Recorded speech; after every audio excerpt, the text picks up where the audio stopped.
Good morning. Welcome in 10th class physics students. Students, in previous video we discuss about the refraction through a glass prism. ठीक है बेटा. And I told you about the dispersion of light when falls on a glass prism. What is the dispersion? What is the cause behind it? I also told you in the previous video and on online Zoom classes. Today we will discuss with you the next part, that is rainbow. But a rainbow is a natural spectrum appearing in the sky after a rain shower. भाई आपको पता ही है rainbow भी क्या है, एक natural spectrum है. ठीक है, आप लिख सकते हो इसको, it is natural spectrum. It is natural spectrum of sunlight. ठीक है, आफ्टर रेन शोवर. आप बच्चों आपने देखा होगा बारिश के बाद जो हमारा स्काई है उसमें आपने कलर्ड स्पेक्ट्रम देखा होगा. ठीक है, 7 कलर्स आपने नोट किए होंगे ऐसे बच्चों स्काई के अंदर after the rain that are also weave your pattern. बच्चों 7 कलर्स हैं और ये बारिश के बाद दिखाई देता है. तो ये क्या है बच्चों, नेचुरल स्पेक्ट्रम है सनलाइट का रेन के बाद. और बच्चों ये जो रेनबो है ये किसकी वजह से दिखाई देती है? It is caused by dispersion of sunlight bye टिनी water droplets. ठीक है बच्चों, अगर हम कह सकते हैं कि रेनबो किसकी वजह से बनती है, आप लिख सकते हो इट इज़ कॉज्ड बाय, बताऊंगा आपको, क्लियर करूंगा बच्चों. It is caused by dispersion. It is caused by dispersion of sunlight by tiny water droplets.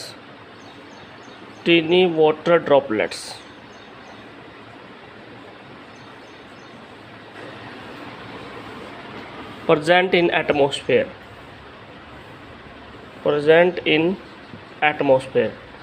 बच्चों बारिश के बाद है ना क्या होता है, हमारे एटमॉस्फेयर में जो छोटी छोटी ड्रॉपलेट्स होती हैं वाटर की वो सस्पेंड कर जाती हैं. टीनी वाटर ड्रॉपलेट्स का मतलब छोटी छोटी बारिश की जो बूंदें होती है वो हमारे एटमॉस्फेयर में सस्पेंड कर जाती हैं. और वो टीनी वाटर ड्रॉपलेट्स ही बच्चों किसकी तरह एक्ट करती हैं? एक प्रिज्म की तरह एक्ट करती हैं. ठीक है, तो प्रिज्म पे जब सनलाइट फॉल करती हैं तो बच्चों जो लाइट है वो क्या कर जाती है बच्चों, डिस्पर्ड कर जाती है. और हमें क्या दिखता है बच्चों? 7 कलर्स विजिबल दिखाई देते हैं. ठीक है, तो इसका मतलब आप कह सकते हो कि एटमॉस्फेयर के अंदर जो टिनी ड्रॉपलेट्स हैं वो किसका काम करेंगे बच्चों? प्रिज्म का काम करेंगी. और आपको पता ही है प्रिज्म के ऊपर जब वाइट लाइट फॉल करती है बच्चों तो it splits into 7 colours, that is dispersion. तो हम कह सकते हैं कि रेनबो भी क्या है बच्चों? Dispersion of sunlight bye टिनी water droplets present in atmosphere बच्चों. ठीक है, अच्छा क्वेश्चन इज दैट कि रेनबो के लिए कंडीशन क्या है बच्चों? रेनबो को देखने के लिए कंडीशन क्या है तो आपको बता देते हैं बच्चों. Rainbow is always formed in direction opposite to that of the sun. बच्चों रेनबो कहाँ मिलेगी? जिस डायरेक्शन में सन है उसके अपोजिट मिलेगी. ये आपने नोट कर लेना है. ठीक है, तो यह rainbow is always formed in a direction opposite to that of the sun बच्चों. ठीक है, या मैं ये कहूँ कि आप अगर खड़े हैं और आपके सामने रेनबो बनी हुई है तो बच्चों सन आपके बैक साइड होना चाहिए. तो sun must be back side of the observer. ठीक है, टू ऑब्जर्व रेनबो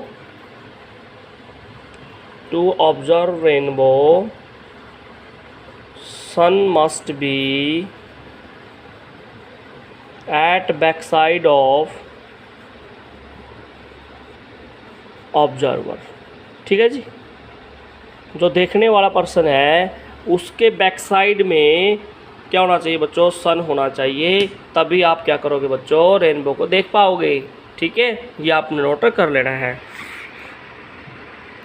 तो अब मैं आपको थोड़ा सा बता देता हूँ बच्चों कि जो लाइट है जब डिस्पर्जन शो करती है तो उसके अंदर बच्चों रेनबो फॉर्मेशन में रिफ्रैक्शन भी होता है और बच्चों टोटल इंटरनल रिफ्लेक्शन भी होता है.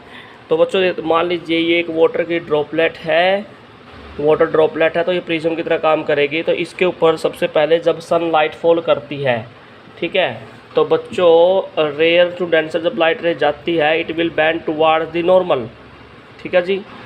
अब यानी कि इस फेस पे क्या हुआ बच्चों, रिफ्रैक्शन हुआ। क्या हुआ बच्चों, इस फेस के ऊपर रिफ्रैक्शन, ठीक है। उसके बाद क्या होगा बच्चों, यहाँ पर टोटल इंटरनल रिफ्लेक्शन होगा, ठीक है। क्या होगा यहाँ पर, टोटल इंटरनल रिफ्लेक्शन होगा। और फिर यहाँ पे बच्चों ये डेंसर है, ये रेयर मीडियम है, यहाँ पे नॉर्मल ड्रॉ करेंगे तो लाइट कहाँ जाएगी, अवे फ्रॉम दी नॉर्मल बच्चों, ठीक है, अवे फ्रॉम दी नॉर्मल। इसका नॉर्मल किधर जाएगा, इधर इस तरफ, तो अवे फ्रॉम दी नॉर्मल, ठीक है जी। तो इस तरह से यहाँ पे भी रिफ्रैक्शन हुआ, यहाँ पे भी क्या हुआ बच्चों, रिफ्रैक्शन हुआ, और फिर यहाँ पे क्या हुआ बच्चों, टोटल इंटरनल रिफ्लेक्शन हुआ, ठीक है। तो बच्चों जब रेनबो बनती है तो क्या होगा, डिस्पर्जन ऑफ लाइट की वजह से होती है, इंटरनल रिफ्लेक्शन होता है, रिफ्रैक्शन होता है, ठीक है जी। ये आपने नोट कर लेना है। तो बच्चों ये था आपका रेनबो का टॉपिक, काफ़ी इम्पोर्टेंट था, जो डिस्पर्जन ऑफ लाइट पे बेस्ड था बच्चों।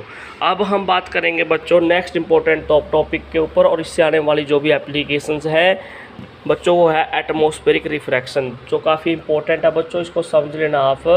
एटमॉस्फेरिक रिफ्रैक्शन, देखो बच्चों रिफ्रैक्शन तो मैंने आपको वैसे ही पिछले चैप्टर में बता दिया था। रिफ्रैक्शन क्या है बच्चों, when light rays goes from one medium to another medium, ठीक है। तो लाइट की जो स्पीड है वो चेंज हो जाती है, इट विल बैंड टुवार्ड्स और away from normal, that phenomena is called atmospheric that phenomena is called refraction बच्चों। लेकिन आज हम बात कर रहे हैं एटमॉस्फेरिक रिफ्रैक्शन, यानी कि हमारे एटमॉस्फेयर में भी बच्चों रिफ्रैक्शन होता है। वो कैसे होता है बच्चों जानिए। वैसे आपको मैं एक बात बता दूं बच्चों, जैसे मान लीजिए आप गर्मी की बात कर लीजिए, हॉट समर डेज की बात लीजिए जो आजकल चल रहे हैं, हमारी जो एयर है बच्चों, हमारी जो एयर है वो क्या करती है बच्चों, हीट हो जाती है। और कोई भी बॉडी हीट होती है बच्चों वो हल्की हो जाती है, तो एयर क्या करेगी बच्चों, हीट होके वो ऊपर चली जाएगी, एटमॉस्फेयर में चली जाएगी। तो जो एयर बच्चों एटमॉस्फेयर में चली गई वो क्या बच्चों, लाइट है, हल्की है। और जो एयर बच्चों अर्थ के नज़दीक है वो क्या है बच्चों, डेंसर है। क्या है बच्चों, डेंसर है, ठीक है। क्योंकि गर्मी के दिनों में जो एयर है बच्चों वो हीट होके ऊपर चली जाती है, तो ऊपर वाला रीजन क्या करेगा, लाइट